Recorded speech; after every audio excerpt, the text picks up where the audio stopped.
Hi guys, welcome back to my channel where today I am playing with the beautiful Muse palette from Cosmic Brushes. I had this one on pre-order, it finally arrived, and I'm so excited to dip into it. This is the look I came up with today. If you'd like to see how I did it, then don't go anywhere. Let's just briefly talk about this palette. This is the Muse palette, again, from Cosmic Brushes. Their palette Serenity more or less broke the internet, like the eyeshadow internet, I think when it was launched last year. And in my opinion, the Muse palette is the older, more somber sister of the Serenity palette. Muse is more subdued, a bit more quiet, you know, it's not quite as big and bold. It's more serious. It's leaning a little bit neutral, but definitely more mauvey neutral, lots of pinky tones, very pretty. And of course, in standard Cosmic Brushes style, it has very unique pops of color. It's a beautiful, soft, almost understated color story, but then it's not. It's very, very pretty. I'm gonna prime my eyes. I'll be using the Glamlight Icing Primer. Everything that I'm using is linked or mentioned down below in the description box, so let's get going. I have used this palette once before. It's quite new to my collection, but I used it once before, and that look will be featured in my upcoming While I Was Out, which if I get a chance, I'm gonna try to film today, but we'll see. It's not even 9 in the morning, and my two youngest children are napping. We were up at 6:30 to take my husband to work because we share a car, and today we have piano lessons, so we take my husband to work so that we can then have lessons and then pick him up later in the afternoon. Well, the little ones were not really on board with getting up so early, so they're both sleeping. I have a 4-month-old and a 2-year-old, and they were both getting cranky, so I'm hoping that they sleep for a little while. I'm excited to dive into this palette. I'm going to start in the shade Petal. This is a Blend Bunny B1 brush, and I'm going to lay Petal down on my inner crease. I hear a toddler crying, but I am pretty sure it's my neighbor's baby because it doesn't sound to be coming from my house at all. We live in an apartment complex, and there are naturally lots of neighbors. So right now it's not too hot outside, and the neighbor is walking around with her little girl in a stroller, and then her older kids are playing with my older daughter. They're all outside. It's really nice to see kids playing outside. Sometimes it can be loud, but I was loud when I was a kid too. And I spent so much of my childhood outside. Did you guys spend a lot of time outside? I know these days I feel like, especially in individual homes as opposed to neighborhoods or apartment complexes, I feel like so many kids just stay indoors, and I think that's really unhealthy. We spent so much time outside, tons of time in the fresh air and being creative with chalk, climbing trees, or even just sitting and reading books. It was just, that was what we did. I mean, my parents were like, you're not allowed inside. We just weren't allowed to be inside very much. Okay, same brush, I'm going to take Nouveau. When I looked at this palette last night, I really wanted to combine Nouveau and Fig. Nouveau is a beautiful, like a cool-toned, soft, lakey teal sort of color.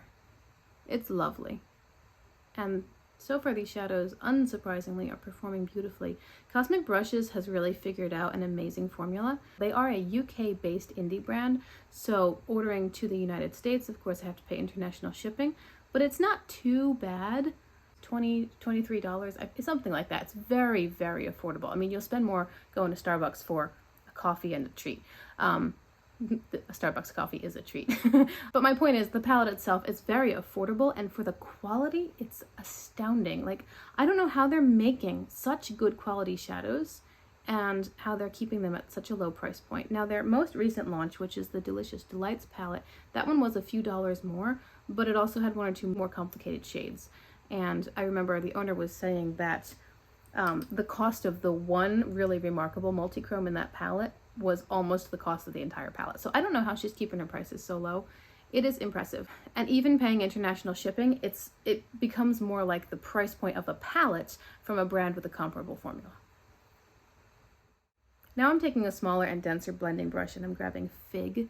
And all of these shadows are so pigmented, so I'm going in lightly, especially with this dark shade. I will just slowly add it into a wedge shape or an outer V, and deepen up this lovely teal matte a little bit. Do you guys have any of the Cosmic Brushes palettes? I think their first one was Royal Rose, and that one never caught my attention. It's just too pink. The Royal Rose palette was nice, it just wasn't remarkable. Then they launched Serenity, and that got people's attention. The Serenity palette was a very unique color story. It wasn't just blue and purple. Blue and purple has been done a billion times, and blue and purple are amazing together. They're so complementary. But the Serenity palette also had some very unique tones, you know, like vibrant neon-y shades, and then a couple more grungy shades. And then the formula itself is excellent. It really is a great formula. So you've got an interesting color story in a nice size palette with beautiful packaging. Like, the packaging feels like good quality. It's sturdy. It's also very aesthetically pleasing. I mean, it's a nice size, right? It's a nice shape. It's got these rounded off corners, which is pretty unique to the industry from what I've seen. And then it has beautiful artwork. This is oh my goodness. The promo photos for this palette made me drool. The artwork and the colors and the lighting and how moody they were. So beautiful. And the Serenity palette, it's got a different vibe to it. It's got more like Aurora Borealis sort of watercolory background, but it's beautiful. It's just a pleasure. It's like an experience to pick up the palettes, to touch them, to hold them. They have kind of a soft touch texture. And then of course to dive into the shadows inside. The color stories are appealing, but then the shadow quality is great. I mean, you can't really go wrong. It's great. And now shimmers. In the first look, I definitely used the Antique and the Patina shade and Luster as well. Those are the only shimmers I dipped into. So today I want to do something a little bit different. I think I'm going to use Muse and Ambient. So this is a flat brush, and I'm going to take Muse first, and I'm going to spray the brush and then lay it down on most of my lid. Oh, you know what? I'm going to carry Muse all the way up into my crease, and then the other shadow I'm going to bring a bit lower. I'm changing my application slightly. Anyway, I went back and forth on this palette because I was utterly captivated by the promo photos, and the color story I just thought was really soft and unique. It really is unique. But I knew that I'm drawn to the more vibrant palettes. Think like Monteverde from Nomad Cosmetics, bright, vibrant, green heavy. I looked at this palette and I knew that I would never get that from this. However, lately I have also been quite drawn to softer, more neutral looks. It's just my personality rounding out a little bit more. Sometimes I don't want to be a circus tent or a tropical fish. Sometimes I want to be a little bit more subdued or soft or subtle, a little bit more elegant perhaps, maybe more refined, maybe more flattering, because, you know, I like to play with the colors, but they're not always flattering. They're just color all over my eyes.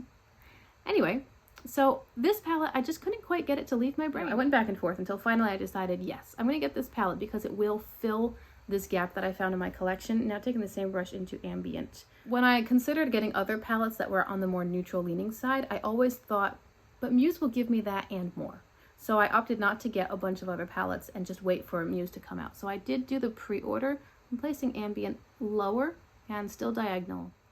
Oh, see, I don't like that as much. That kind of buried everything else, didn't it? Okay, I'm gonna go back into Muse and spray my brush and just bring that lightness down. Anyway, I knew that Muse would give me all of those shades and tones and colors that I was interested in, but also give me more, and it would pair so beautifully with the Serenity palette, which I do own. So I did the pre-order, and it arrived, and it's beautiful. It really is beautiful. I think the Ambient shade kind of buried things out here, and I lost all of that tealy shade. So I'll go into Patina with the same brush and kind of tap that on top a little bit to try to bring back, the teal green shade back into the look because it got lost. I decided not to get Delicious Delights, which is their newest launch, because I have the Nomad Paradise Islands palette, and I can card above a video for you where I was comparing them, like duping the vibes. They're similar. Paradise Island is a little bit more sky blue leaning, and then the Delicious Delights palette has a lot more of a minty cotton candy sort of feel to it. I think that the shimmers in Delicious Delights are probably better, a little bit more exciting, a little bit more bright, whereas the shimmers in Paradise Island are leaning a little bit more traditional, and the Cosmic Brushes palette also has one or two special shades. I mean, overall, it's a lovely palette, and if you don't have any other pastel palettes and you're thinking you want to get Serenity or Muse, then I would certainly recommend Delicious Delights, but I liked it, and if I didn't have anything else, I might have picked it up, but I didn't feel that it brought anything terribly new to my collection. Okay, that I am liking much better. This kind of reminds me of copper, the way that copper ages. You know, it starts off bright and then it ends up going all patina. I know that that green shimmer is called patina, but it just looks like a forest green until I've paired it with the pink. Now it looks different. So, what should we do for the lower lash line? I can tell I've already used it, but I want to go into the shade Softly. This is quite a small blending brush. I'm going to put Softly starting at my inner corner, and then I'm going to carry it on like half of the lower lash line. There's another green matte in this palette, which I want to pick up for the outer lower lash line. Instead of using what I already used, I want to bring in something a little bit different. I love a pastel matte inner corner. It's so lovely. It just brightens up the look, adds a hint of color, but not with any sparkle or texture. So here's the same brush, and I'm taking filigree. And I'll put filigree starting at my outer corner in the lower lash line, meeting up with those colors out here. This is now kind of like the combined shadows in my outer corner, like with the teal and then the pink working together, and then that green shimmer. It all sort of looks like this filigree tone, so I thought it would match nicely. Filigree is a tiny bit more grounded, definitely warmer. I think that's the look, more or less. I'm going to choose something for my waterline. You know the drill. I'll be right back. So here's how it turned out, all said and done. In a minute, I'm going to tell you what I did to finish off. But before I forget, I have a project called the Palette Pull-In. I will card it above for you if you don't know what it is. But this is the ColourPop Sprinkle a Little Magic palette when they collaborated with Tinkerbell. A couple of my shadows are broken, so I'm holding it carefully. But the next shade that I have to use is this one right here. It's called Tink. It is a really fun, springy green sort of shimmer, but not too grassy. I don't know, it's kind of like a pastel Easter green. So this is the look with just the Muse palette, and the close-up that I'm showing you in today's video is only the Muse palette. I won't do a close-up after I add Tink. But because I'm doing this palette pull-in project, a little bit of a challenge, I'm taking Tink on my finger and I'm just dipping in a little bit and going right on top of that green shimmer that I laid down, the Patina shade. It's gonna bring a little bit of extra lighter green to the look. Do you see the difference? I know my lighting might be a bit uneven. I have a window over here that's shining in sort of yellow, but that's the look with Tink touched onto that Patina shade. Just a hint. I actually like it a lot. I mean, I liked it a lot anyway. When I saw what my palette pull-in shadow was, I was thinking, what am I gonna do? Oh, I guess I'll just add it to the green that's already there. Anyway, so here's the finished look with that added shade. Let me tell you about what else I did to finish things off. In my waterline, I used two different colors. I used blue from ColourPop. This is the shadow Big Splash, and I put that on the inner third or so of my waterline. And then I have a black, which I can't find. I put black in the rest of my waterline.